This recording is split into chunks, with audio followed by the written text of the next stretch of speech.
Sisters, brothers and sisters. It's me, Mr. Time on Time as usual. And again, I'm reiterating on some other things that I talked about in the past. I always ask, you brothers to think outside the box as of what do words mean? Where do they come from? How do they find a definition? Things of that nature. And I also ask us to question the elements of the earth, fire, water, things of that nature.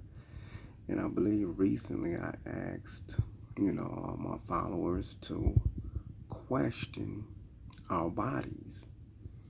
What if our bodies are more than what we've been told? And, for you younger brothers and sisters that's just not tuning in, I'm always trying to break down and get to the true definition and meaning of all things, especially pertaining to human life. And the one thing we take for granted is our body. And here it is. We're looking at what you would call a humanoid body.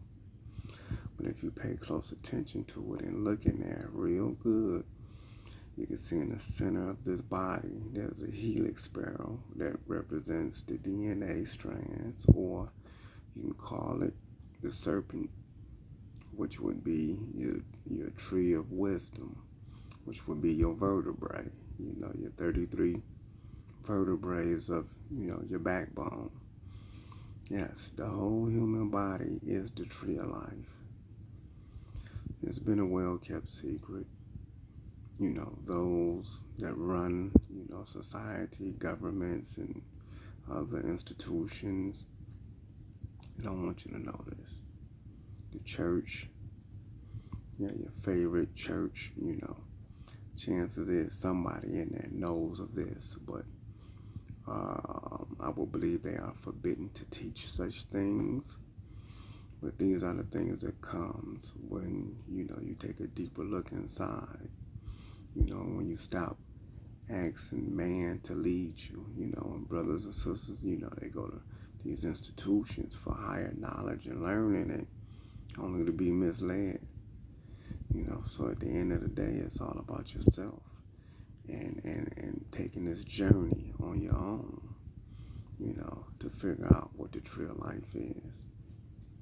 But yes, the tree of life is yourself. It is you.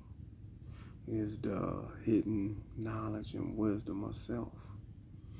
And when you learn how to utilize the tree of life, it becomes somewhat of a universal key to unlock many and all things in your life. You no longer search for happiness. You no longer are subjected to sadness. I mean, it still exists, but it takes on a different meaning. So, basically, when you learn thyself, you learn thy universe. When you learn thy universe, you are one with the universe. So happiness and sadness doesn't affect you as it did when you didn't know any better. I don't know if you guys are familiar with the saying, as above, so below. Well, again, that which you see of a tree is the same beneath it, as well as you see the leaves and all the branches. When you invert that tree and it's in the ground, it's a mirror image of it. There is roots and it's growing the opposite way. So when you think about a tree and you think about your reality, look at your reality the same way as a tree. Yes, absolutely. Look at your reality as you look at a tree.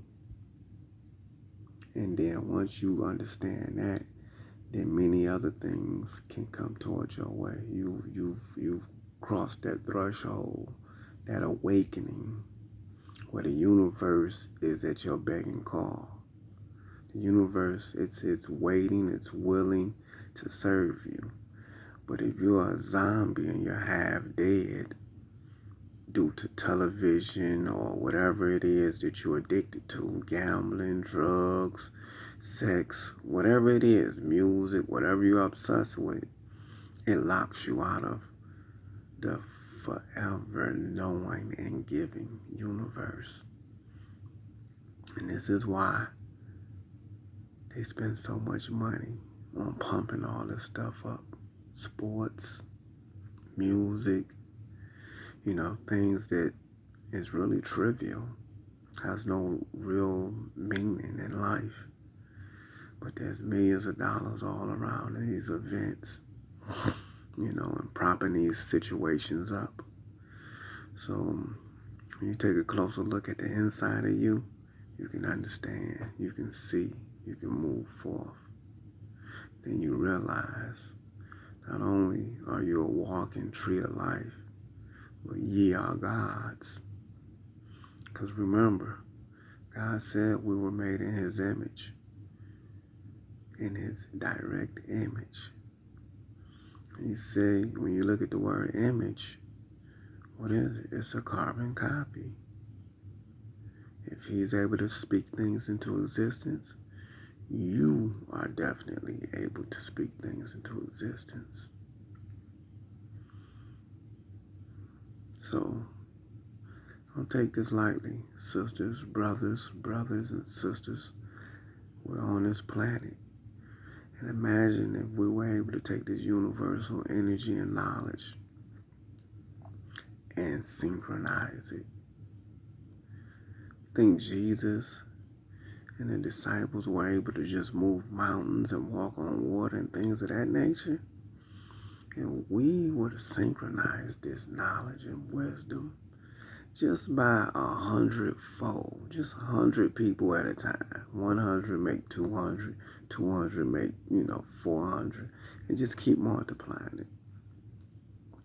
We, people, would change the world overnight. Yes, overnight. We could stop all the madness, all the hunger, all the murder and mayhem. We could do it. But they don't want us to know our ability because they're profiting from it. They're enslaving us with it. And they are serving you-know-who, which is another topic at another time. But I urge us, brothers and sisters, stop, look, listen, and dig deep within self. Dig deep within certain literature. I don't really talk highly about religion because when you think of religion and its institutions, it's shackles. But if you know how to navigate through these books of these institutions, there's freedom. So if you know how to navigate the Quran, you'll find freedom. If you know how to navigate the King James Bible, you'll find freedom. If you know how to navigate, again, many of these holy books, you will find freedom. But if you're relying on someone to teach you every Saturday, Friday, and Sunday, you're going to forever be in bondage. Freedom has never been free. Freedom is something that we have to earn, something we fight for. Okay? So to think that we're going to go somewhere to some establishment and get, 2 to 3 hours of refreshment and a different meaning of the same passage that you've heard many times in your life, that's bondage. Okay? People been going to these institutions and been getting read the same stuff. Regurgitated. And it's a spell. You know, you ever think, why do they read only out of certain passages of these books? You know, last I looked, a book was complete by reading it from A to Z, not just, you know, A to P and then stuck, paused right there and keep going back and forth. A to P, A to P. No, that's not knowledge. That's not freedom. That's not wisdom. That's regurgitated. Yes, they regurgitate it to keep you where they need you. So just pay attention, you know.